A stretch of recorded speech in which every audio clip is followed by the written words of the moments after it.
Welcome, everybody. We are live. We are live. We are live. We are live. Live on so many different platforms. So you better be watching. If you can't hang out, you good? You good? Yeah. Hit my knee. If you can't watch and hang out with us live, sip wine with us live, we appreciate if you want to listen on the podcast. Yeah, like whenever you have time. Draw a bubble bath, get a glass of wine, listen to the pod. I think that's what you should be doing. I think that sounds very pleasant. Those are the doctor's orders right there. It's obviously a stressful time, and it's just, it's looking a little chilly, even not today though, because it's hot as hell. I'd like to apologize for the viewers of this live stream because my hair is a disaster. So you're good. Hum it out. We'll let it go. We'll let it go. But this is episode 132 of the Real Football Fans of New Jersey. I am Katie. This is Caitlin, and we are here to give you all the big news in the world of housewives, football, life. We're going to get it off our chest at the end of the show, as we always do. We got a great game and we got great stories. So great stories. Before we get into those stories, we did ask you guys to send us your questions for tonight's show. As always, we got a ton of good ones. Always good. Our audience, great questions. Yeah, all the time. Always thought-provoking questions. I really appreciate it. We really appreciate it. We have 4 tonight that we decided to discuss. Let's kick it off with this first one here. This is a football question. What team or teams at this point in the season are you most impressed with? So I'm going to take the team's route. Well, actually, so it's funny. I'm going to take it kind of 3 different ways. So overarching, I got to give a shout out to the AFC. Before the season started, we shit on the AFC and we were like, oh, not a lot of good teams coming out. They are performing at, very well. And so many different teams within the AFC are performing. It's not just your standout, the Ravens, things like that. Right. Actually, they're one of the teams that are a little questionable. So, but when it comes to teams, definitely just give a shout out to the Pittsburgh Steelers. I knew, we've been talking about, kind of like on a slump, but they've come out as a powerhouse. But the team that I'm truly the most impressed with has to be the Buffalo Bills. The Buffalo Bills. Josh Allen is an absolute stud at quarterback, but I also like guys like Cole Beasley and Stephon Diggs. They just look so much better on this Buffalo team than they did on the Vikings and on the Cowboys. Diggs has been putting up big numbers, and Cole Beasley might be one of the most underrated wide receivers in the NFL. They fit a lot better in the Buffalo Bills offense. They fit better in Josh Allen's offense. And again, Josh Allen, big stud. He's doing great things.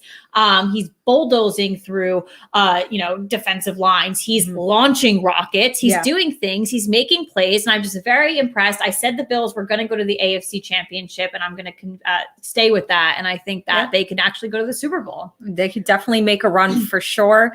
I love that this question was asked because I just so happened to recently be talking to several people about the fact that I feel like before the season started, when I picked the Kansas City Chiefs to win the Super Bowl, right now, I feel like they're still my safest bet because I'm actually kind of not impressed by anybody this year. If you look at who are normal, very fair statement. If you look at who our normal powerhouse teams are, teams we expected to do well, the Ravens aren't playing at the level we expect. They're not playing bad, but they're not playing the way they were last year. The 49ers, the Saints, the Vikings, completely off the map. However, I did give 3 teams for this. I'm also impressed with the Buffalo Bills. I'm very impressed on both sides of the ball for the Pittsburgh Steelers. I think that is a team that could potentially, they could make a real good run because when you're that good on both sides, I mean, that's what it takes to win championships. But now we're seeing the offense come into play, and it's great. Green Bay, you can't knock what they're doing. They're looking good. And then a 4th team that I would have said would have been the Seattle Seahawks, but that defense, woof. You are looking at one of the best offenses in the league compared to one of the worst defenses in the league. And that needs to be corrected. Defense wins championships. Seattle, if you find yourself in that championship game, you better have you got to do something with that D. Yeah, absolutely. You ain't winning that championship. But it's early on and they're still undefeated. So it's like, fix the if you could still win. I mean, what does that say about your offense if you're still winning, if you're still undefeated with that defense? I mean, kudos to Russell Wilson in the offense. Absolutely. Question number 2, will you go to a game if MetLife decides to open back up to fans? Yeah, so this is definitely in question right now for New Jersey, as a lot of other states are opening up and testing having fans. This is on the governor's docket. Is that the right word? It's on his schedule to approve things. So this might happen at MetLife, and the answer is hell yeah. So I'm going to the game tomorrow in Philly. I'll talk about it later, so I'll let you guys know how it is with the social distancing and everything. Yeah. But listen, I'm open to it. If tickets are affordable and it's a good game, you love that in-person experience. Yeah, I think I wouldn't turn away from attending a game. I don't think that I would be in a major rush necessarily. Like every year I like to always make sure I go to one game. If I missed a game this year, it wouldn't be that big of a deal given the circumstances. I do think I would feel pretty comfortable because it is a stadium that holds 80 something thousand people. And I would assume if they let us back in, it would only be like 5%, 10,000 people, right? So like not much. So I feel comfortable in that regard. And again, like I think if because of what's going on, if the tickets were super cheap, I'd be like, all right, why not? I'll go to one. Yeah. So. All right, question number 3. Do you think it was the right move for Miami to name Tua as the starter? And we're going to talk about this in a little bit. Yeah, so 100% yes. If you are a Miami Dolphins team right now and you're trying to, work things and see where you can go in the future and you're trying to win, you start Tua at this time. They're currently going into their bye week, so they do have they have a bit of a burner going on, and Tua will start that first, that November week of football. Yeah. Listen, this is nothing against Ryan Fitzpatrick. And I think a lot of people are bringing up the fact that, okay, well, they just won 24-0. They shut out a team with Ryan Fitzpatrick and they brought Tua in at the end. You shut out the New York Jets. Let's not shout from the rooftop that you shut out the Jets. But they've also really been playing well above expectations for what people had. If you want to play better, you need to bring in Tua. He is your future, and he's going to take you to the next level. And I think the Dolphins want to continue winning. They want to continue to impress people, so they're going to do that with Tua. So I don't think it's anything that has to do with. I don't know if they will do it with Tua because it is going to be. It is going to be rocky. I'm not going to say the right move. I'm not going to say yes to that. I'm going to say I understand it. The move. Okay. And what I do think is the right move was the fact that if they felt like they were going to do this, it is good to say, Tua, you're the starter, and now you have an extra week to mentally prepare because we're on the bye. I think that was good. But I do feel like Miami's 3-3. I know Buffalo's playing really well, but they're in second place in the division right now. They're one game away from being in first. I get it, but I do truly believe that the team will take a step back. Okay. It's a rookie. No, I know. And I don't think Ryan Fitzpatrick was playing bad. No. Again, I think Miami's been playing a lot better than anybody expected. Right. And so I get it to a degree. I don't hate the decision, but I'm not going to say it's the right decision. I'm not going to say it's the wrong decision. Yeah. So you could play it both ways, I think. And last question, what do the 49ers need to do in order to get back in the playoff race? Yeah, I mean, I'm going to take this one as simple as possible. They need to get healthy, not only physically, but mentally as well. You see Jimmy G come back off of his injury and he played awful, but then he comes back in another game where he played amazing. I saw the tweet that you posted to our account, the nice little Jacqueline Hyde comparison, but it's true. But I think that coming off an injury like that, he was in a mental state that first game. And you have a head coach that's going to bench you for a third string quarterback. So he's going to go back at your mentalness and be like, hey, snap out of it. So I think the team needs to get healthy physically and mentally, and they will be on their road back to the playoffs. So that's as simple as I can put it. It's funny that you say that because my response was like, well, it's kind of like luck. They need to get healthy, right? I was like, they need to play for a different division.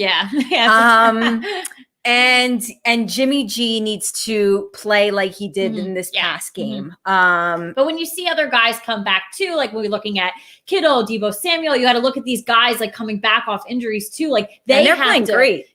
But it's got to all work together and all come together.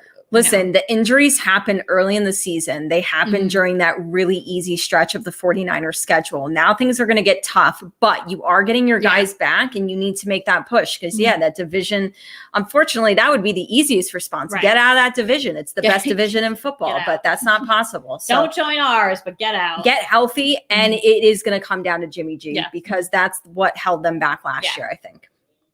Cool. Alrighty. Well, as always, thank you for your questions. If you do have any questions for us live across Instagram, Facebook, Twitter, and the YouTube, go ahead and leave your comments and we will answer them while we're streaming right now. But let's get into our quick hot topics for the week of football. So we just spoke about Tua Tagovailoa, former Alabama quarterback, now on Miami. And yesterday they did announce that the rookie will be their starting quarterback moving forward. They are on a bye week, as we discussed, so it gives him a little bit of extra time to prep, which is good. So first start against the Rams on November 1st. And then we saw a little last minute action, against the Jets in their 24-0 shutout. Right. It was so great to see him. When you texted me, I was like, I wasn't watching the game, obviously, but because 24-0, I was like, I gotta turn this shit off. But you turned it on, right? Got to see him do a little action. That little action for me made me so happy, made my heart explode. I loved the scene afterwards where he stayed on the field and FaceTimed his parents. It just shows that it means so much to him. So it was good to see it, and it's an interesting move for sure. It was the only thing, just to discuss things that we didn't just discuss when we answered that question. Right before the show, I was watching ESPN, and I did see for a quick second that there was a headline saying, like, Ryan Fitzpatrick was really surprised and shocked by the decision. And one of the commentators actually made a good comment about it, I felt. He said, Ryan Fitzpatrick didn't deserve to be shocked by the decision. Like, he was playing well, and he has garnered such respect over his long career that, like, I feel like whatever Miami did where he was completely caught off guard wasn't cool. Like, they had to sit him down and be like, this is what's going to happen. And like, this is probably where we're going to go. And we want to give you the heads up before we tell anybody else. But so I appreciate that. And I think that's absolutely correct. But do you not know, as Ryan Fitzpatrick, that there's a chance that Tua Tagovailoa? Of course you know. So then, but a part of being shocked and surprised was probably like, we're winning ball games. I know it's the Jets, but it's regardless of how bad a team is, by the way, it's very difficult to shut a team out in the National Football League. Okay. So I felt like, yes, he knew it was going to happen, but maybe he was like, hey, we're winning ball games here. I'm playing well. Like, we're shutting out a team. Yeah. I didn't expect this now. And I do feel like, he should have been given the heads up. Yeah, he did make a statement too. He is very much so, like, heartbroken over it. And, he said he's been team starters. He's been team backups. He's been traded. He's literally, Ryan Fitzpatrick has been around, everything. I don't think this is anything like, I don't think anyone's disrespecting him. I'd like to see what the Dolphins did. And if it really was a kind of like out of nowhere and it was like, these people knew first and now of course. No, he's your QB1 prior to yesterday. So he should be in the loop on everything. Right. So if it wasn't done correctly, then I agree. Like, that's not okay. Yeah. But you know what? Honestly, and you can make an argument that Justin Herbert ended up starting quicker than people thought. And it was because Tyrod Taylor got hurt. Right. But then he went in and he shined and people were like, holy crap, this kid's good. And maybe it made Miami like itch a little bit, like, we want to see what our kids got. You know what I mean? Joe Burrow's doing good things. Obviously, Joe Burrow started from the beginning. He's doing great things, and maybe they're really feeling this QB class. That is a good class. Yeah, so absolutely. Yeah, for sure. Okay, so just a quick injury roundup for you guys. So Sunday, excuse me. Tennessee Titans left tackle Taylor Lewan, confirmed he suffered a torn ACL in the game. We're seeing a lot of torn ACLs this year. Not good. Out for the rest of the season.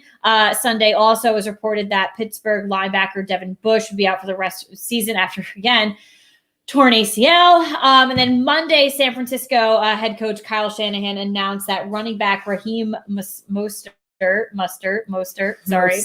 You had it. Mustard sustained a high ankle sprain in their game and would most likely be placed on IR. Do remember, though, that IR is a little different this year. And it is a little bit more flexible. So it's not as scary as it was in the past where it was like, crap, he's going high on ankle IR. sprain's tough, though, for a running back. 100%. But let's, it's those are three big ones, though. Are. Taylor Lewan, this is a kid that, wow, like, you know how on every year on the NFL Top 100, they kind of have like their repeat commentators. Like, they obviously interview a bunch of players, but you have a lot of guys come back each year. Taylor Lewan's one of those guys. Yeah. He's hilarious. Yeah. He's ultra competitive. And he's like mean. Like he's the kind of offensive lineman that you would want. And the kid's a Pro Bowler. I don't know if he's ever made All Pro. I wouldn't be surprised if he has. He is a stud.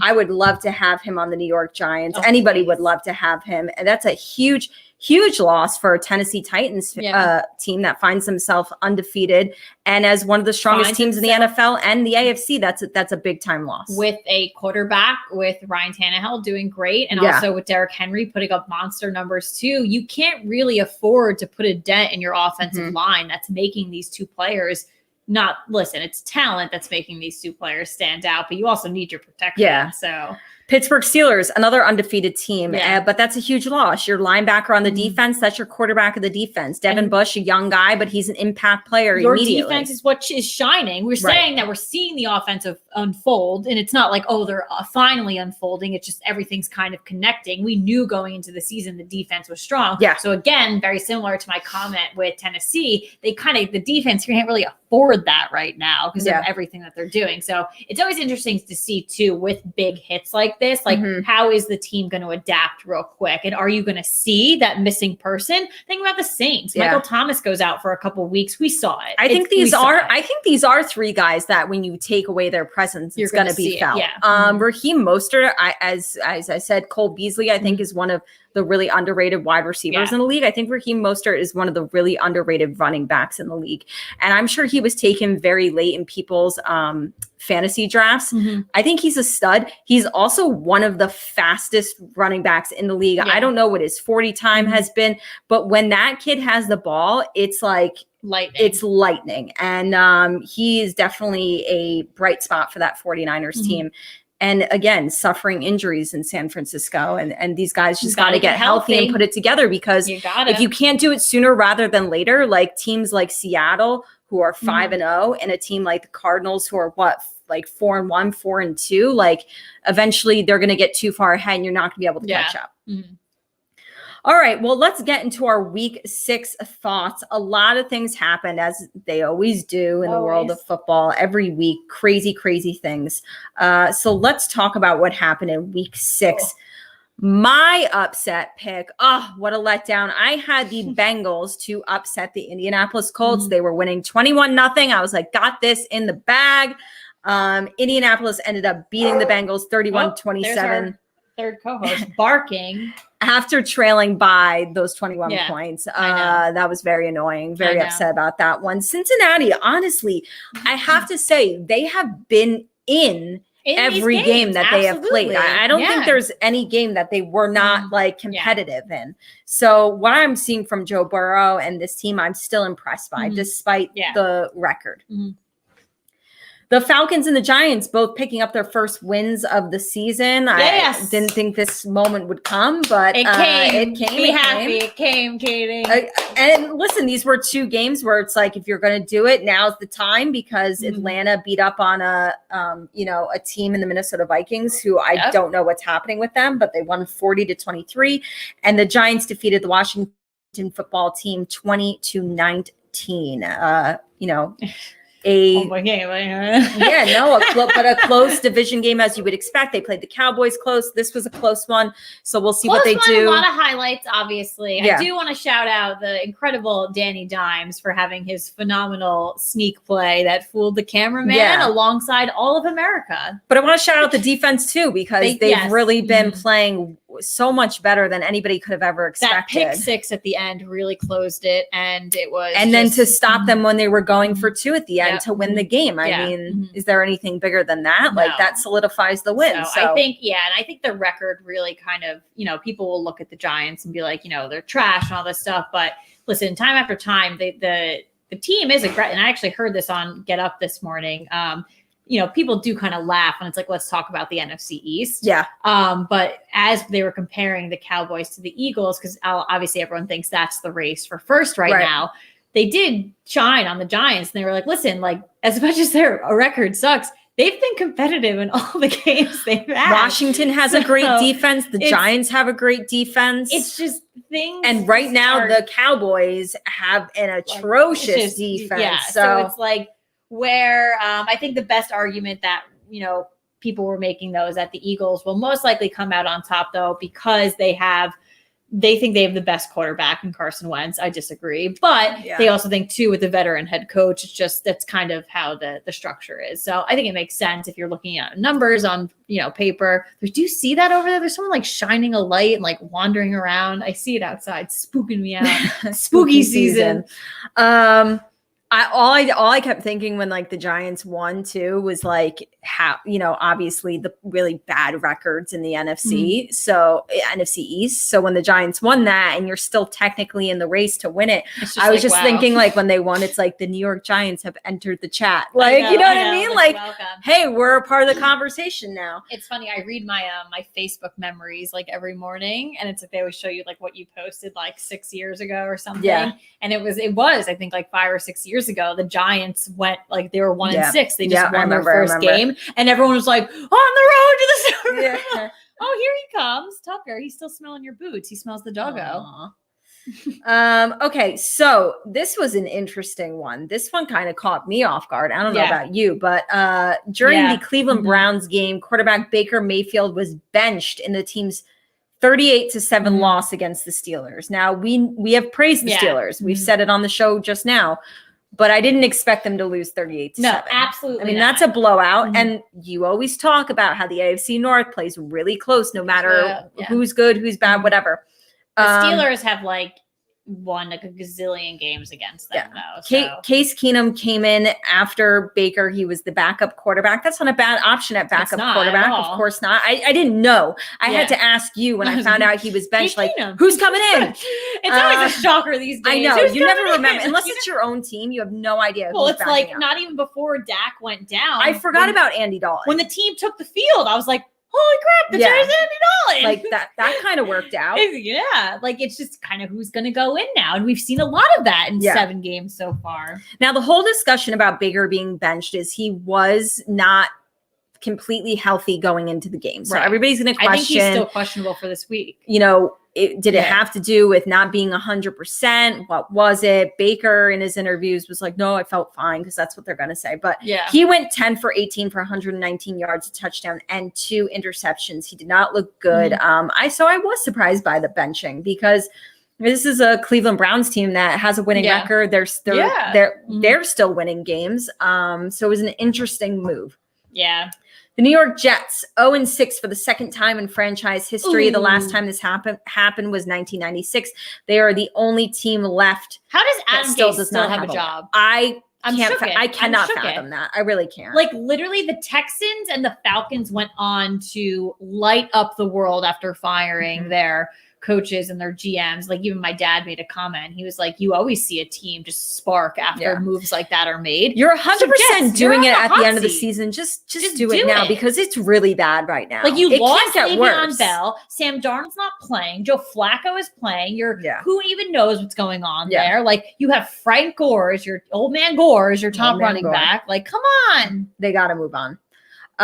Dallas defense, we talked about their poor play. They have allowed 30-plus points in 5 straight games now. That's you love to see it. You love to see it. I just got to report the news, people. This is what it is. We're just reporting. I got to give you the highlights. We love to see it. And now only 3 undefeated teams are left. can't say enough good things about these three. We did before at the beginning of the show. But I'm surprised that these are the three. I am surprised maybe too. not with the Seahawks. We do, but maybe actually 6-0. Maybe the Seahawks. We've got the Steelers, the Seahawks, and the Titans. The Titans. I think the Titans is the very much so the. Am I crazy to say that? And I know like this is ridiculous by now, but I'm still not a believer in this team. Is that the Titans? Is that crappy of me? No, you're not. So I listen to like a lot of people in the morning, both on SportsCenter and Get Up, and then I'm sifting through my Giants Twitter and my football Twitter, throughout the day. And I think a lot of people are not sold on it. I think a lot of people take into the account the 2-week hiatus they had pretty much for the COVID thing. It's true. I didn't think about that. I think a lot of people are probably like, hey, my team wants 2 weeks off now. Let's see what we can do. Considering everybody else is like plagued by injuries right now. Yeah. So they're thinking about that. They're thinking about maybe teams that they've actually played. Like, is it like full blown talent? Like if you want to put them up against like a bigger team and let's see what they can do there. But so I think you're not the only person. Okay. Do I respect them in the fact that are they going to be a playoff team? Yeah. They've shown that now. And certainly they're off to this start where there's no reason they shouldn't make the playoffs. Do I actually ever think that they're going to potentially win a Super Bowl with this team?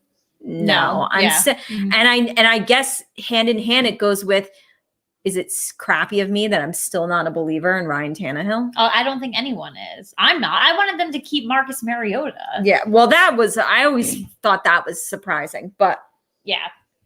Oh, well, crazy things are happening nowadays. I feel like no quarterbacks are safe. And actually that ties in really well with the game we're playing later. That's a little, and no one's safe. I even brought up last week the whole running back thing where running backs are probably not going to be paid a lot in the future because look how many have gone down this season. And guess what? They're being replaced. Like it's back in the day. Like I'm talking about back in the day, like your running backs, of course they weren't your quarterback status, but they were like just underneath being almost just as important. Now we are in a passing league, but back in the day, like it was a running league. Yeah, and now you have a team like the Chiefs that just signs Le'Veon Bell for the fun of it for a year, and you're like, what the hell? Like they're playing with Monopoly money out in Kansas City. Yes. All right, so we have our Week 7 picks here. We're going to give you obviously picks for all of our games Thursday leading into Monday night, and then we are going to give you a lock and an upset. So why don't you go ahead and get us started? I hope I printed out this new item that I like. So hopefully you have it in the same order. If not, you got to keep along with me. So you go ahead and get us started.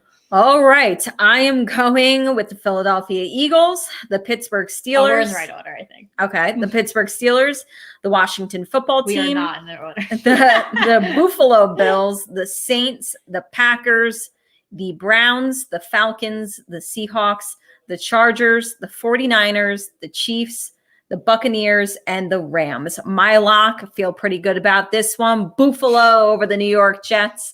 And my upset, I kind of feel good about this one too. I'm going with the Washington football team over the Dallas Cowboys. We definitely have both of the same. We have the same lock and upset. And I honestly felt like it was so easy for me this week to do this. I felt easy about that one too. I just feel as though Washington has a surprisingly good defense. I just said it before. Dallas has a surprisingly horrible defense. And you have a good Washington defense going up against your backup quarterback. I know it's Andy Dalton. He's used to starting, but it is going up a guy who's just learning this offense, who's just getting game time now. And what's happening with Mike McCarthy and that team and the things that's we're going to bring that up later too. Yeah. It's the just only like a weird downfall recipe with the pick though is that the Giants have to win tomorrow night then because then we'll both be 2-1 in the division. So I know, that division's up in the air and crazy on fire. You know what? It probably will be week by week. So, all right. So I'll go ahead and give my picks for you here. So I am going with the Giants tomorrow to win. I'm going with the Steelers, the Bengals, the Buffalo Bills, the Panthers, the Lions, the Washington football team, the Packers, the Seahawks, the Chargers, the Chiefs, the 49ers, the Raiders from Las Vegas, and the Rams. My lock is the Buffalo Bills over the Jets, and my upset is the Washington football team over the Dallas Cowboys. All right. I mean, we got the same lock, same upset. Definitely a couple sprinklings in there, different ones. Yeah. But I feel good about those locks and those upsets. Yeah, me too. All right, well, let's get into our big stories of the week in the world of housewives. We could have done our whole segment on this one woman, right? We're talking about Braunwyn bringing the heat, bringing the drama llamas to our show and to the world and to the new season of The Real Housewives of Orange County. It started off with a bang. And I watched it.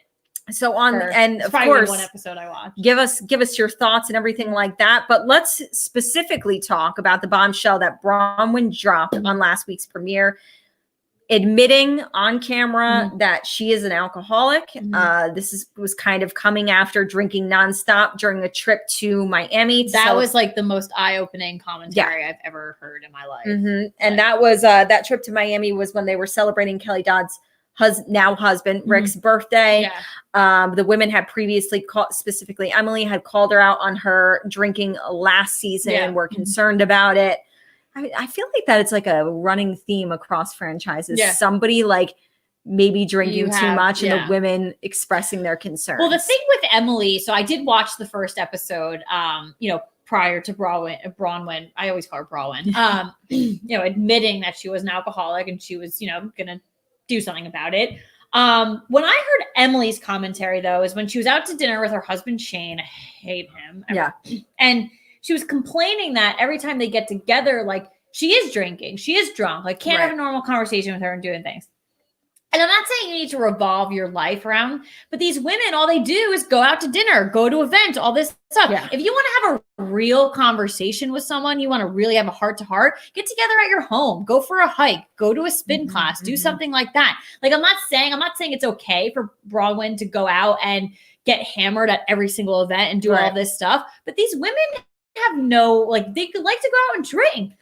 If they're doing it responsibly, I'm thinking about every time like you and I make plans to go and do things, like, we are usually drinking. Like, I usually find like when we're getting together socially, like, we're probably going to have drinks. But if I'm going to an Orange Theory class with you, or if we're going on a walk, or if we're doing something like, or if I have to have a serious conversation with my best friend, I know we're not going to be hammered for it. Like, that's how she made it seem. So like when that was positioned at the beginning of the show, I was like, she doesn't have a problem. But then we got into like, and here's the other thing too. I think if any of the women across all the franchises, anybody who's ever been a housewife, I think if you ever questioned your drinking before you were ever on the TV show, I'm sure it only got worse when you were. Because when we were writing the notes for this and talking about the fact that she is saying she's an alcoholic, I immediately thought back to the articles that have come out in the past about some women who aren't on the show anymore being like, they force feed you alcohol when you are on the show. And you kind of get it because they want drama. They know that everything's going to escalate and get heightened if these women are liquored up. And they're forced. They have days where they're supposed to film with each other and they're forced to go to these parties and these dinners and these outings. And they're going to drink. Did you guys get some Swiss cheese and grapes to go with your wine yet? No, honestly, I wish. I am a little hungry. We do need like a little cheese plate one of these times. But so it kind of like when we were talking about this, I immediately thought about that. Like if Braunwyn thought that she was like, maybe didn't have the best relationship with alcohol before she was ever on the show, it was only going to get worse. She has been attending AA, and I do have a quote from her talking about, going on national television and admitting this, which is a hard thing to do. She said, if you look at the footage of the premiere, you can see my hands shaking because I knew if I said I am an alcoholic, I couldn't take it back. I'd be shaking too. That's a really big thing. I was scared I wouldn't be fun anymore, that my life was going to be boring. I really thought alcohol made life enjoyable, and that's sad. 9 months later, I realized that's not true. She also confirmed, and this is going off of, the serious bombshell about dropping, saying I'm an alcoholic and acknowledging this. She also confirmed during an interview last week that she and her husband, Sean, are currently not living together. Now, we talked about her marriage recently on the show, very recently, 2 shows ago. People were like thrown off when she was going to host that Zoom meeting that had to do with like co-parenting and divorce. And everybody was like, what's going on? So yes, last week she confirmed that her and Sean are currently not living together, but they've been getting along really well, better than they ever have, she said, and they're really just redefining what marriage means to them. However, that was last week, and now yesterday, Us Weekly dropped an article that Braunwyn did with them, an interview saying that she's seeing someone special who isn't her husband. I have a quote here. Actually, I'll tell you first, but she's still stated that she loves Sean and has every intention of staying together with him. But she has some things so maybe she's just talking about the pizza delivery guy, because I see that person as someone special in my life. Yeah, that's a good one. That's a good one. I like that one. I know him very well with that. But she has some things she's discovered about herself that she wants to explore more. Now, they have been on the show and they have talked about having a little bit of an open relationship. Right. She's, gifted him threesomes. Yeah. They did split up once and they were kind of seemed like both of them were seeing other people. Yeah. They have a very, how do I want to say, just an open. It's interesting. Here's my problem with it. I don't know. Yeah, I don't know what to call it. So I don't care how you define your marriage. To me, my marriage in the future is a husband and a wife, and you are legally married and you are legally married to each other. Right. That's it. Right. However you want to define your marriage, your relationship, whatever you are in is fine. You need to be open and honest about it though. Mm-hmm. What pissed me off the most about this whole scenario that's going on right now, she was open when she joined Housewives, and then she got really weird recently when she was denying everything, deny, absolutely not, no, and now all of this is we're not living together and I'm seeing someone else. It's just very contradictory. Like you're seeing someone else and he knows this, but you do plan on getting back together. But 3 or 4 weeks ago, when we spoke about it on the show, you denied all possibilities of weird things going on, all of this stuff. I'm going on vacation with my husband. I'm doing this stuff. What was that? Yeah. And now she was trying to save face. But don't save face if this is your relationship. Yeah. If your relationship is an open relationship and you have you're defining marriage differently, then go through with that. Right. Go through with it. We also have another quote from her in regards to seeing somebody else. She said, "There's someone in my life right now that makes me happy and I smile just thinking about it, but I kind of want to protect it right now. I'm not quite ready to put it all out there. Everyone in my life that knows me knows what's happening. I don't think I've smiled so much. It's good. I know if you look at social media, it seems really crazy, but things are really good in our house right now." I'm happy that she's saying things are good in her house right now. And maybe it's like a sister wives scenario. And again, whatever somebody's marriage is kind of it's their business, and however they want to define it is fine. I'm just saying on behalf of her children, if those were my parents and they were cool with splitting up, dating other people, but then eventually coming back together and they were cool with that. Again, it's not my decision because that's their marriage, but I'd be I want no part in this. No. I'm just my own personal parents, I would not. I'd be please no. I can't even look at you guys ever the same ever again. Yeah. So I don't know. This is just so weird. So much. I don't know. I just don't like it. I just can't. It's hard for me to imagine. I mean, that's technically not a textbook typical marriage. No. And I'm not judging, but but I'm judging because it's now being weird and escalated and all this stuff. If they were upfront about this whole thing the entire time, no secrets, page 6, all this stuff, cool. That's it. Done. Whatever. But that weird hiatus where they were deny. Yeah. That's where things get shady, in my opinion. I'm just really I don't like that. I feel I just feel like we're going to be reporting some weird stuff over the next couple of weeks or months with her. It's a coming. Eventually more will come out. So the Braunwyn train is a coming. But in all honesty though, I really do. If you watch the episode where she details out how she kind of came to the realization where she needed help, it's truly terrifying. I didn't know, listen, we drink a lot of wine.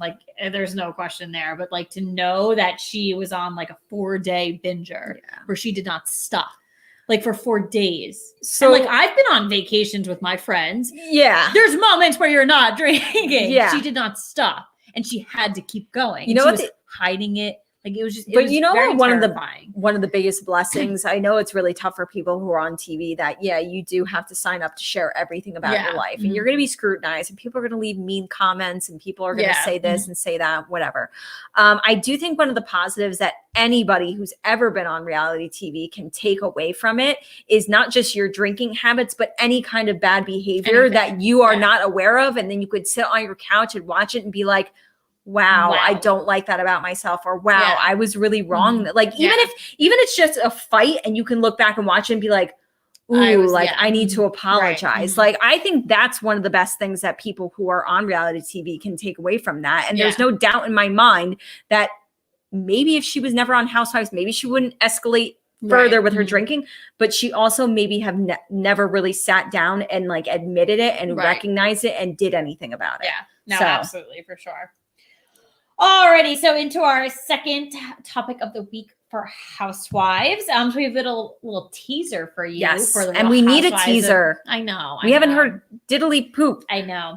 For the Real Houses of New Jersey. So again, we're talking about it. The beef between Jackie and Teresa. Yes. You thought maybe it kind of slowed down a bit. Maybe we just got more insight. Yeah. So there's definitely a lot going on. So, again, rumored to, having Jackie having a bit of a falling out with Teresa during filming for season 11, but a little bit more insight now. So both women have hit below the belt even further than they've hit in the past that we've seen, and went after each other's families, especially with Teresa claiming that Jackie's husband Evan was cheating on her, and that's never. I hate when they. Can I tell you that, like, when I read it, I instantly thought, like, I hate when they do. You know, when people hit below the belt and they'll just make something up that sounds really bad. That's easy to throw out there. And it's so not cool. To me, not for 1 second did I think like, oh no, is Evan cheating on her? No. I was like, she literally just like made that up to like make her feel bad. Yeah, no. Like that's it. No,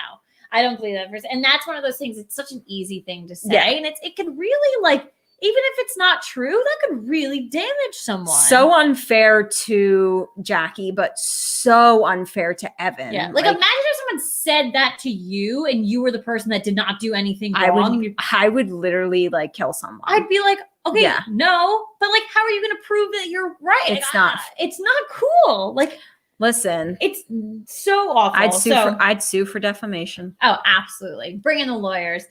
So Jackie did skip that trip recently to Lake George. That was all over social media because so many locals were tweeting about it, all this stuff. We did see a couple things on the gram from the ladies. Excuse me. But so she originally stopped filming with the women and was only talking to Melissa at the time. As the other women seemed to, side with Teresa, which apparently Margaret, who she's also very close with, even she kind of was, I think when I was reading about it, Jackie was a little disappointed that she wasn't also like more so on her side. And it really was just Melissa. Well, maybe we don't really know what Jackie said. Of course. So like, listen, it could be just as bad as what Teresa said. Yeah. We don't know. So peace was finally made after the two women had different conversations to squash the beef between them. But an insider said this will be the season of Jackie with drama with the other women. Yeah. So, well, and then also I read that like, and I feel like they've been filming forever and ever and ever because they have filmed like all summer. Yeah. They were down the shore together and everything like that. So it feels like they've been filming for so long. I think I read this, that they had kind of like almost put a pause on filming because Jackie was like refusing to film with anybody. I mean, even the articles were saying like it is very, very rare for like one of the main cast members to get out of an all cast trip. Yeah. You know what I mean? Yeah. So she was only talking to Melissa, refused to film with anybody, was not going on the trips. If she wasn't going on a trip, she certainly wasn't going to dinners and other events and whatever.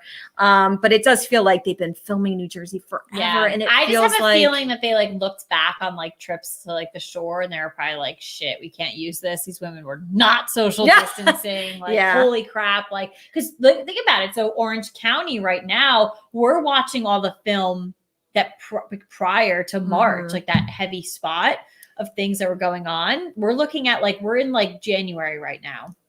I think, with Orange County. So we're going to, in a couple episodes, get to where they're quarantined.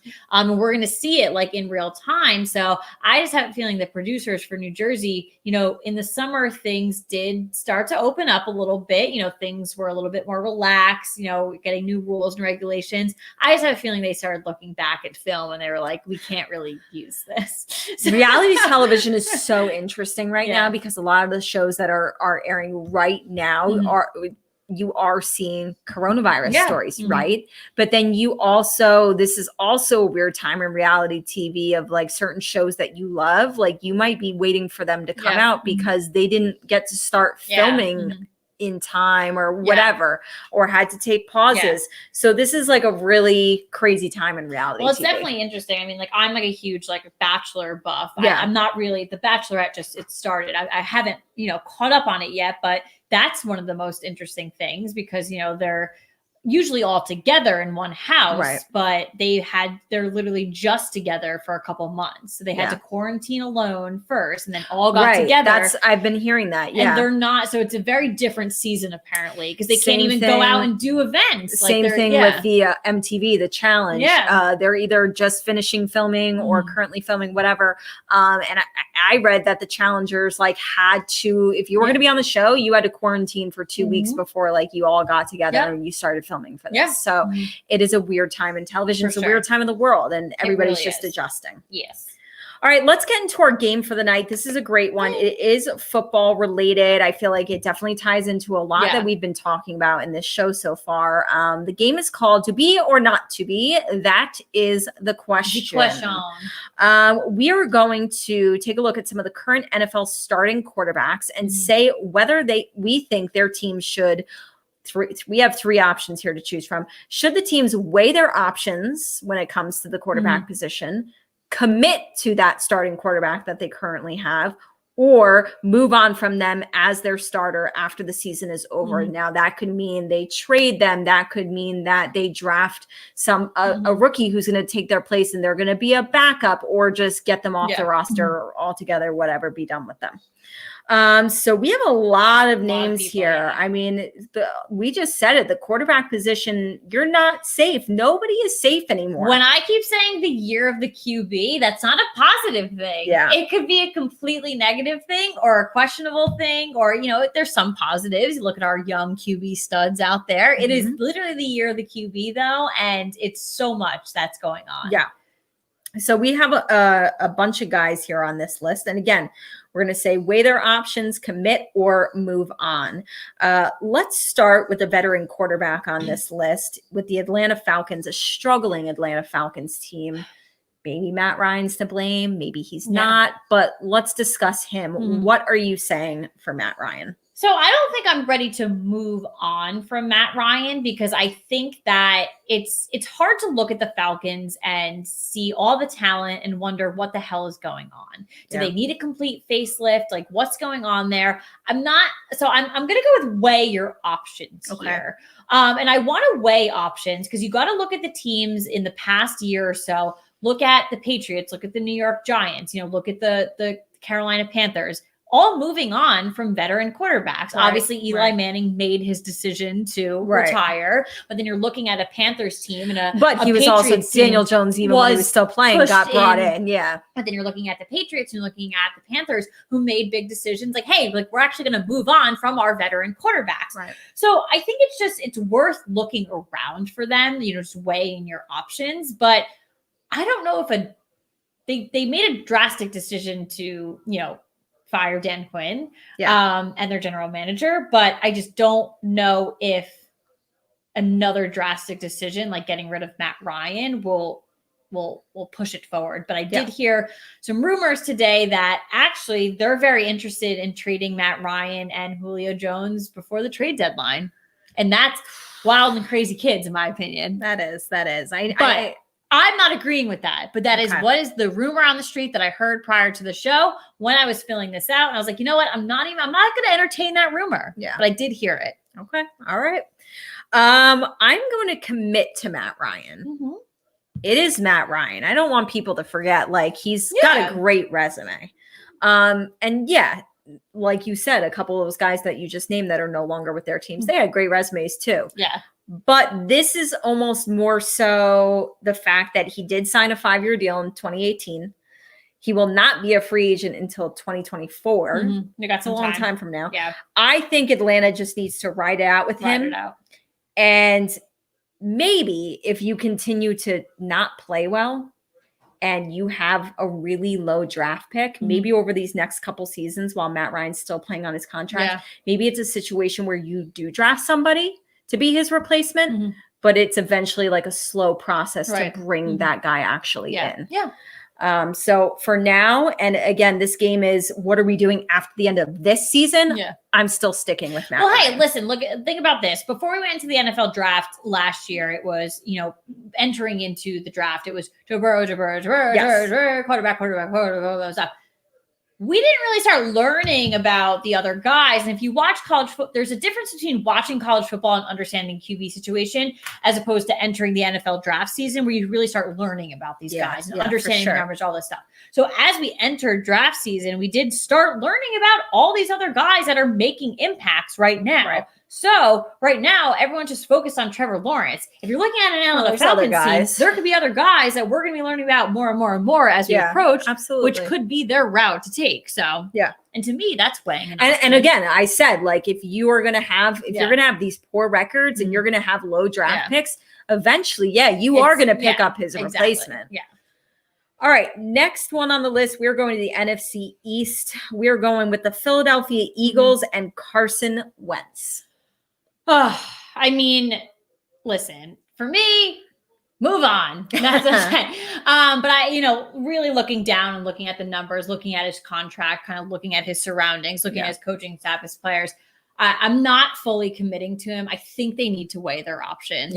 They've been using Jalen in multiple, scenarios. Is Jalen going to be, is it going to be the next Saints quarterback situation, but like with Taysom Hill, but I don't know.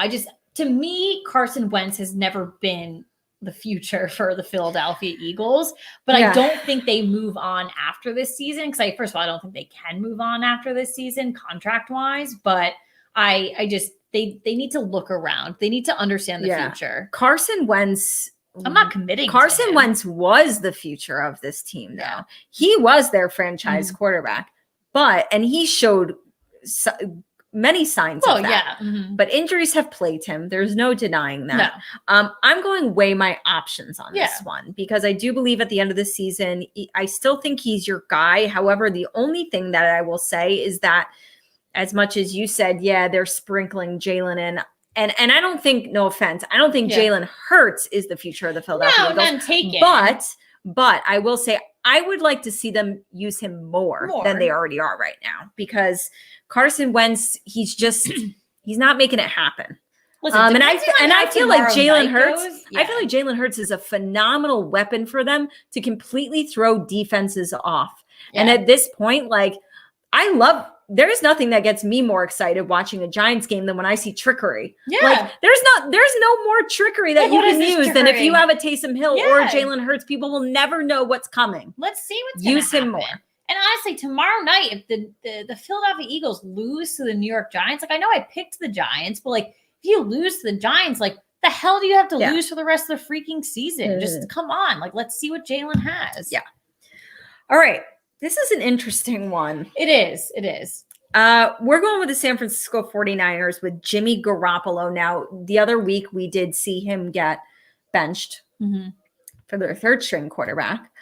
And that was, again, proving that quarterbacks are not safe. No. Baker Mayfield getting benched. Nobody's safe. Nobody's safe. So what are we going with on this one? So I'm going to commit to Jimmy G.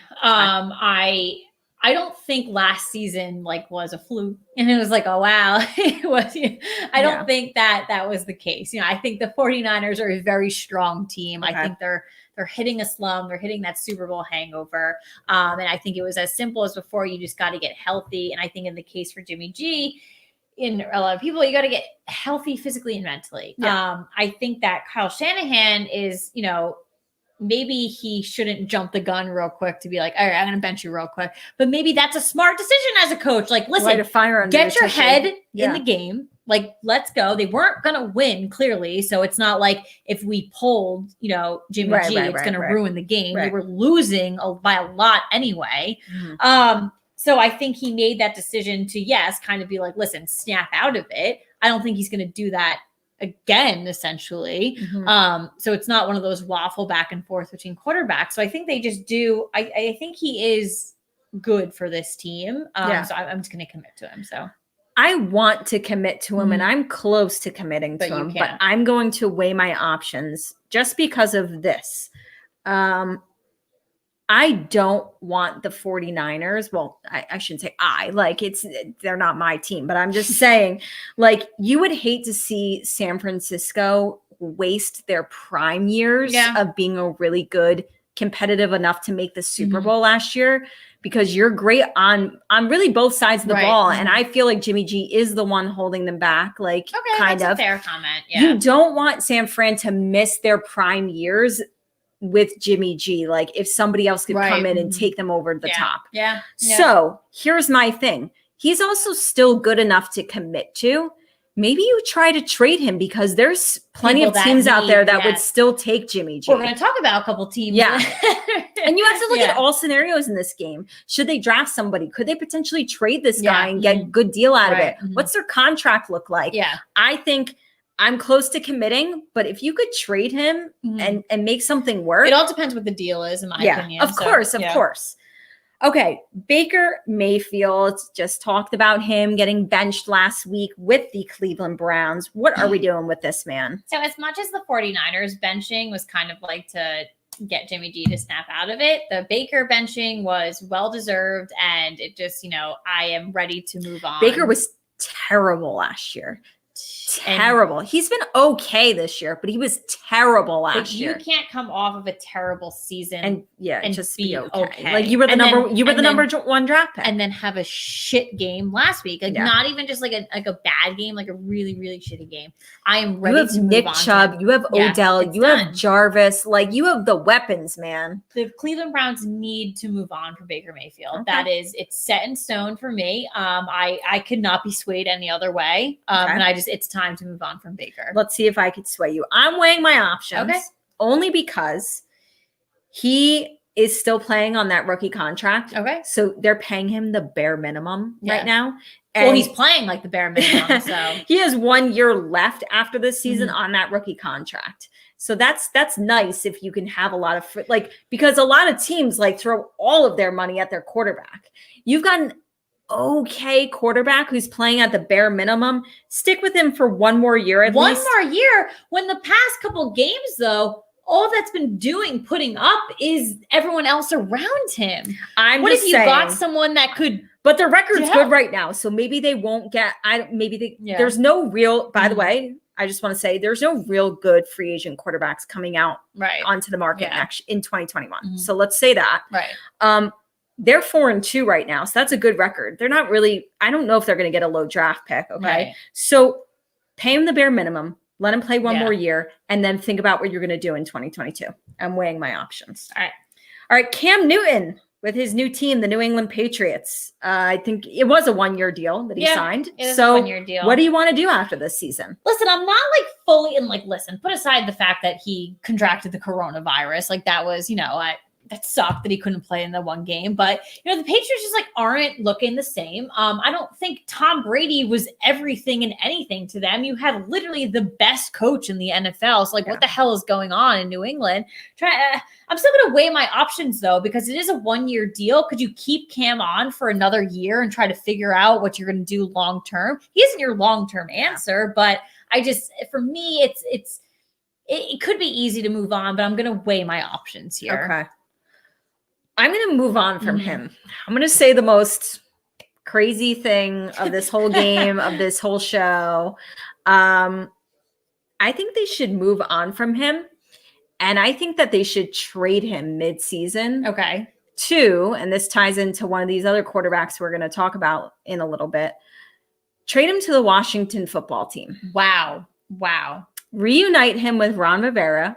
You've already benched Dwayne Haskins, which is you've already moved on from him. Who do the Patriots get? Kyle Allen? Or is it just like or the Patriots just roll with what they have? Okay, they have Brian Hoyer, they have Jarrett Stidham, and maybe they don't figure it out this year and they just chalk up this year to what it is. They're in third place right now in the division. Who thought that would happen? I mean, we expected Buffalo to be good, and you and I picked them to win that division, but I thought it would be still close. You know what I mean? Second place. So I say get what you can get, and then I don't think it's a crazy scenario. Yeah, that's what I'm going with. Yeah, I think it's a good move one. on, trade him, see what you can get. Oh, and by the way, I think the stat was, and I could be wrong on this. I think the last 2 games that Cam has played, he hasn't had a passing touchdown. Yeah, we've seen him run it in and whatever, but he hasn't had a passing touchdown. He's not going to be the answer. And if you could, he's kind of showed that he can still play. Yeah, well, so maybe you can trade him and to the Washington football team that literally has anybody can win that division. Right. Maybe you say, let's bring in Cam, and Cam knows Ron and we can make this happen. I think it's let's see what we can make work. 100%. All right, Teddy Bridgewater, your guy in the Carolina Panthers. I think he was a 1-year deal as well. No, 3-year deal. 3-year deal. So I actually have his deals written down. So he's a 4-1-1-3. Those are his deals. We just ended our live stream on the gram. So bye-bye those folks. So I'm going to commit to Teddy Bridgewater. I think that he's shown himself so far in Carolina. I think he fit in very nicely there. Listen, you have your best guy with Christian McCaffrey out, your best run deal there. You got to make some moves. You got to do some better things on offense. You got to try some new things on offense. And he's done a great job. He did a great job in New Orleans when Drew Brees went down. Great backup there, but he's proving himself now as a starter. So again, I told you over the past couple of years, he had a 4-year deal with the Vikings. I'm totally blanking on who he went on after with the 1-year deal. And then he went to the Saints for a 1-year deal. Now he's on a 3-year deal with the Panthers. He went to the Jets. Yes. Okay. Thank you for that one. God, he's really journeyed around, right? And he's still very young. And he's very talented. So I'm gonna commit to Teddy Bridgewater. I'm gonna weigh my options. I noted that I feel like it's a similar situation to Jimmy G. He's not necessarily the long-term answer for this team, but he also won't be a free agent until 2023. Maybe trade him or draft someone. Weigh your options. I don't think he is the future of the team. Can you win games with him? Sure. Yes. Yeah. Can you make the playoffs, potentially win a Super Bowl? No. Yeah. Okay. Gardner Minshew, Jacksonville Jaguars. So I don't really have a lot of I guess reasoning behind I have short little notes on this one too. I'm just going to commit to him because it feels right. I think that Jacksonville's not a team that I heavily follow or looking at week after week, but I think that it's not a team that everyone's shitting on, or it's not a team that everyone's all glory to be the Jacksonville Jaguars. So if that's the case, you're kind of sitting pretty in the middle, and Gardner Minshew wasn't actually your first area of let's move forward with them, but now he's in that spot. So why not just kind of see where it goes?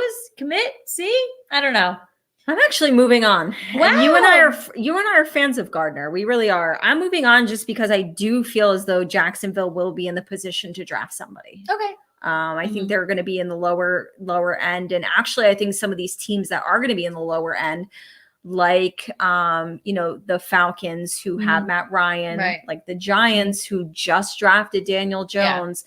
Some of these teams that are going to be at the bottom of the barrel aren't necessarily going to draft quarterbacks. And I think Jacksonville might be able to get the second best quarterback off the board. Okay. And I think they're going to draft somebody. Okay. Speaking of our guy, Danny Dimes, the New York Giants. What do we got? I ain't wearing this shirt for no particular reason. I am committing to Daniel Jones. He is our franchise QB until Arch Manning reaches the NFL. And then we will, which is going to be 5-6 years from now. No, listen, honestly, we have a lot of young guys that enter the draft. The Giants took him really early in that one draft. So many question marks going on. He took over for veteran Eli Manning last year and didn't do awful things. He did decent things. And I've been very pleased with him listen, record awful. 1-5 awful. Team awful. Daniel Jones making plays though, standing out. He's our leading rusher right now. Really? Come on. I see a lot of potential in him. I see he's a great leader. I just see he's literally the next Eli Manning. And we've already said, if we can get literally another 16 seasons out of someone, barely any injuries, 2 Super Bowls, I can see that in Daniel Jones, and I'm committing to him. So this is only his sophomore season, right? So I'm unless you are dumpster fire, I'm going to still commit to you. Same reason why Baker, you still commit to him after his crappy year last year. Sam Darnold, you still committed to him after his second year. You know what I mean? So in a normal, most of the time, 90% of the time scenario, I'm committing to him. I only put one little asterisk one little asterisk. I would never. They will, regardless of what people think, say, whatever.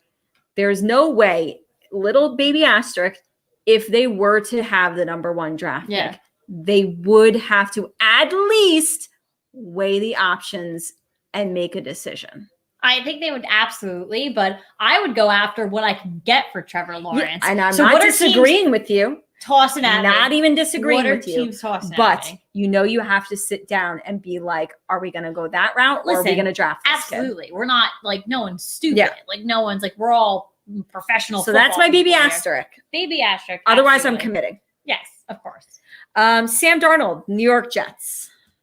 I think that I have spoken a lot about Sam Darnold over the past couple of years and, on this show specifically that, he is the Jets franchise quarterback. What I've seen this year is just astronomically awful. If I am the New York Jets, you actually now have to weigh your options with Sam Darnold. I do not think that they will, though. They will commit to him and they will, he is their franchise quarterback. Me, personally, they need to weigh their options. So, and I never said that before. I've always been saying, listen, he's their franchise quarterback. That's it. But what the hell's going on? I'm moving on because... And listen, we're only entering week 7. Things can change. But right now, the New York Jets hold the number 1 pick. And if that were to stay and if that were to be true, they're moving on. Yeah.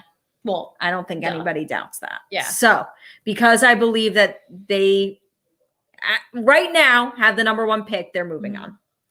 And last but not least, again, with the NFC East, I gave a little insight into saying, Cam Newton to this team.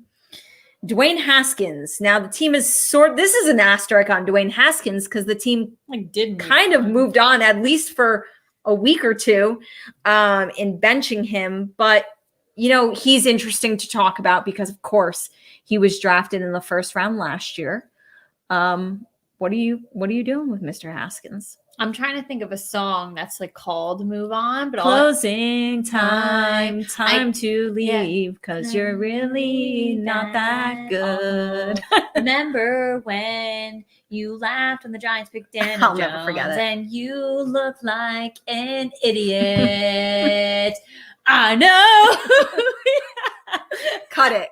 That's the next hot track. That's it. Cut it. Honestly, Dwayne Haskins, you are such a loser, in my opinion. They need to move on. They're technically already moving on right now, and that's it. The door is closed. That's it. I'm done. Cut it. And I'm moving on. Where's he going to go? Nowhere. Yeah, I'm moving on as well. And definitely in this specific scenario, because I felt like Kyle Allen still deserved a starting job at the NFL. Yeah. So he's the backup. Then you got Alex Smith, who, putting injuries aside, was a starting quarterback in the NFL. You've got 2 guys who are breathing down your neck that are very capable of not only doing your job, but doing it better. And you were sick, didn't even show up to the game. And then last week you're inactive. I don't know what's going on. And now let's throw into the mix that I think they could potentially honestly, Ron Rivera is just going to reunite with both Kyle Allen and Cam Newton and just have a love fest. And they don't call him Riverboat Ron for nothing. No, I mean, you saw in the game against the Giants, he will gamble on anything. Gamble on Cam Newton, bring him in, see if you can win this god-awful division. Yeah. I swear to God, if I wake up one morning this week and hear that comparison, like what Katie just said, people are listening to us. I swear to God, I hear it all the time. Which comparison? No, what you just said of bringing in Cam Newton. I haven't heard that yet. You're the first person I've heard that from. I swear to God, though, there's stuff that we say on this show that I hear trickling days after. No, They're listening. They're listening to us. We have video evidence. They're listening to us. We're on the Twitter, the YouTube, the Facebook, and the Gram. We're on all the social media. And all the podcast stations. They're listening to us. We're bugged. We're bugged. They can hear us. All right. So it is that time of the night where we get it off our chest. Positive, negative, football, housewives, wine, anything, life, whatever. Go ahead. You guys started. Kick us off. Talking a lot about the NFC East on tonight's show. They're really like a little interesting bug to dissect, aren't they? I've been trying. I'm like peeling back the layers. And I'm like, what the hell is going on? Obviously, we didn't talk about this as one of the big stories, but if you follow sports, if you follow football, it's hard to ignore the fact that there is a lot of chatter in the Dallas Cowboys locker room about the players being unhappy with first-time Dallas head coach Mike McCarthy. And not just him, but the coaching staff in general. Obviously, you don't have Jason Garrett anymore as your head coach. You have a whole new look. And this was news to Mike McCarthy when he was interviewed about it. He's like, I haven't heard these conversations. I didn't know this was happening, whatever. So you kind of don't have a handle or feel for your football team. You don't, whatever. But I do feel for Mike McCarthy because yes, like you are an experienced head coach, but you are with a brand new team. You are in a brand new offense. You didn't have a normal off-season training camp to get ready for your new team. I feel for any of the new coaches, whether you're a veteran head coach going to a brand new football team or a head coach for the first time ever. That's a really tricky situation. All of us. In 2020, it's a really difficult thing. So I give all of you leeway. Yeah. But I think for the Dallas players to come out and say these things and make it such a big headline, is the wrong thing to do. I think if you're frustrated with him, and we don't know what goes on behind the scenes, behind closed doors, if you're frustrated with him, that's totally fine. If you're frustrated with the entire coaching staff, that's fine too. But to let that trickle out into the media and let it be a story, in my opinion, is a mistake. I agree. Because the NFC East is anybody's to win. And I feel like even though like chatter and rumors and statements and words are not going to win or lose you football games necessarily, but like it affects the morale. Like, when you hear about a coach losing their locker room, like we're on track. You're on track. Like, well, clearly it's already happened because the players are not respecting him. They're not, it's really interesting. My brother-in-law, and then I just thought about this now as we're just saying that my brother-in-law said, for the Giants, I know they're not winning and whatever. And he goes, but Joe Judge, he's like, you can tell they like him and that they're playing for him. Yeah. And that they respect him. Well, that was the biggest thing with Saquon, like prior to his injury, like he was on board with everything Joe Judge said. So as much as he was a young guy, Sterling was in interviews saying it. They were on board. So you knew he was doing he's making us run laps. Good. We're buying in. Good. Like that's what he wants us to do. We want to win. Like, absolutely. And I think that's a great point that your brother-in-law makes because it's true. And it ties back to what the guys on Get Up were saying earlier today that like, as much as you want to go around and like, crap on the Giants for just like a poor record, like they still are competing. You see it's there. There's heart there. There is. It's hard to watch. And but for Dallas, you're shooting yourself in the foot because I still think that you can win the division. I really do. I mean, anybody can win the division at this point. But you were my pick. I've stood by that. And I feel like you're only shooting yourselves in the foot by creating drama in the locker room. Focus on playing football. Focus on one game at a time because that's what it's going to come down to in the NFC East. One game at a time. And this only hurts this team. It was a mistake for the players to feel however you want to feel, but to have that leak into the media, not good.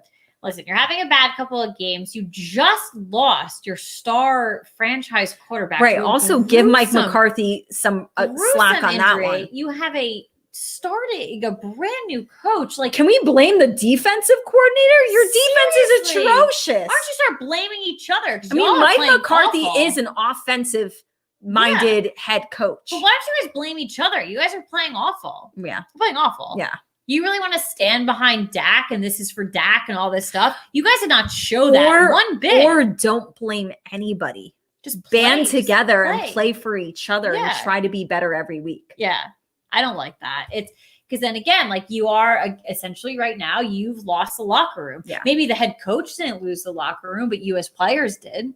Yeah. And that never bodes I think well. they have such a fan base too that when they're playing poorly, like you go on NFL memes and it's all Dallas Cowboys content. And I feel like not only does the locker room get down, but I feel like the fan base gets down. And I feel like the noise it's loud. It's loud. It's deafening. Well, it's not deafening. It's actually like I'm gonna go deaf from how loud it is. That's what I meant from that. But yeah, okay. So mine actually ties into the NFC. Wow. NFC East show tonight. It really is. I'll have to make sure that I point that out. Comedy hour. I didn't know we were doing a stand-up show tonight. We are. Oh my God. Welcome to our stand-up. This is, what is that comedy club called? I forget, the Laugh Factory or something like that. Live from the Laugh Factory, the real football fans in New Jersey. But seriously, so I got to mention that I am going to the Giants-Eagles game tomorrow. For those of you listening on the podcast, I just saluted her. I will be going to the rough city of Philadelphia. I do not practice Christian or Catholic faith, but like doing little cross, like kiss to the sky, like I'm praying for you.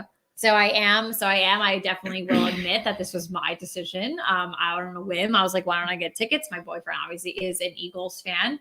I swore to never watch a game with him. I know. So how did we jump from that to actually attending, not only attending one together, but attending one in Philly? How did we jump from that? I think it was kind of it was out on a whim. Like I literally just bought tickets like out on a whim. And I just. You were drunk. You were definitely wine drunk. It was literally during the day. I was at work. So please don't ever say no excuses. No excuses. I guarantee you, everyone listening, I was 100%. I don't want to think you made this decision sober. I was 100% sober. I was. And I think it's because I've been itching to go to a game. Like that's understandable too. When you told me, I was like, oh, I didn't even know they were having fans in Philly. Mm-hmm. Yeah. So it's their second game. So listen, I'm taking all precautions. I am going to not open my mouth. I'm driving, so I'm not drinking. I tend to fight people in Giant Stadium when I drink. So I'm not drinking. I am driving. And I am going to just shut my mouth where you have to wear a mask. So no one's going to see an evil smirk or a smile on my face. So you won't even see any expression on my face. And I just basically told my boyfriend, if people attack me for being quiet, then he needs to defend me. And he said, okay, if I get attacked for no reason, then that's a problem. Yeah, of course. If I'm just sitting there, I agree. I'm going to. That's all I'm going to do. I'm just going to sit there, and that's it. If the Giants are losing by the third quarter, we are out of there because I don't want to see what's going to happen. They lose at the end, but that is it. So just say a prayer for me. But I just do hope it's a fun experience for my boyfriend and I to do together. So. I guess like going to the dentist is a fun experience too. I don't know. I don't know. Like I'm missing the fun part of it, but we'll see. I don't know. You know, it's fun if we win. That'll be the fun. That's the only. If the Giants are winning at halftime, we're gonna get the hell out of there. Yeah. And they're gonna get really angry. Okay, but that is that is our show for tonight. A lot of fun with you guys. Great stuff. Don't miss this week Real Housewives of Orange County. Now we're gonna have tonight at 9:00. Mm-hmm. We are having episode 2, Real Housewives of Potomac, on Sunday at 9. Thursday Night Football. Obviously, we just stated the New York Giants catch me on TV. The Philadelphia Eagles. Listen, there's not a lot of fans in the stands. We could totally see you. We won't be like that Dallas couple that got on TV last week. Oh God. The Sunday Night Football, we have the Buccaneers against the Las Vegas Raiders. That could be a sneaky good game. The Raiders beat the Kansas City Chiefs. Yeah. So I picked the Bucs. We'll see what happens. Both of these teams are very sketchily interesting. And Monday Night Football, we have the Chicago Bears at the Los Angeles Rams. And also we want to note that the Big Ten football is back in action, baby. Mm-hmm. On Friday, there's one game, and then the rest of them are on Saturday.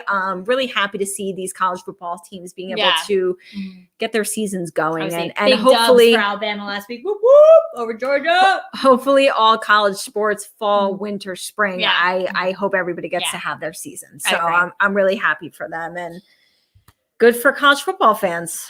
All right.